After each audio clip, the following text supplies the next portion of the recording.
ॐ यज्ञेन यज्ञमयजन्त देवास्तानि धर्माणि प्रथमान्यासन्न देहनाकं वैमानः सचन्त्र यत्र पूर्वे साध्या सन्ति देवाः।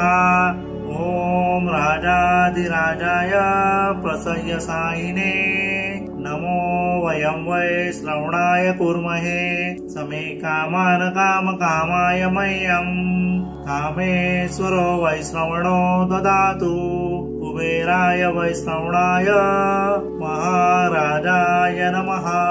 ॐ स्वस्ति साम्राज्यं भोज्यं स्वराज्यं वैराज्यं पारमेष्ठ्यं राज्यं महाराज्यमाधिपत्यमयं समन्तपर्यायी स्यात् सार्वभौमस्सार्वायुषान्तादा परार्धार्थ पृथिव्यै समुद्रपर्यन्ताया एकराणिति तदतपेश श्लोको विगीतो मरुतः परिवेष्टारो मरुतस्यावसन् गृहे आवीक्षितस्य कामप्रेर्विश्वे देवा सभासदिति। ॐ एकदन्ताय विद्महे वक्रतुण्डाय धीमहि तन्नो दन्ती प्रचोदयात्। ॐ षण्मुखाय विद्महे महासेनाय धीमहि तन्नो षष्ठ प्रचोदयात्। ॐ नवनागकुलाय विद्महे विषदन्ताय धीमहि तन्नो सर्प प्रचोदयात्।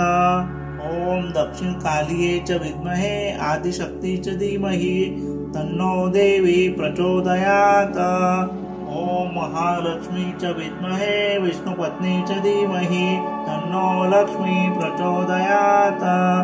ॐ सरस्वती च विद्महे विघ्नराजाय धीमहि तन्नो वाणी प्रचोदयात्। ॐ कात्यायनी च विद्महे कन्याकुमारी च धीमहि तन्नो दुर्गे प्रचोदयात्। ॐ तत्पुरुषाय विद्महे महादेवाय धीमहि तन्नो रुद्रः प्रचोदयात्। ॐ नारायणाय विद्महे वासुदेवाय धीमहि तन्नो विष्णु प्रचोदयात्। ॐ अत्रिसुताय विद्महे अनुसूयसुताय धीमहि तन्नो दत्त प्रचोदयात्। ॐ अश्वरूढाय विद्महे माळसाकान्ताय धीमहि तन्नो मल्हारी प्रचोदयात्।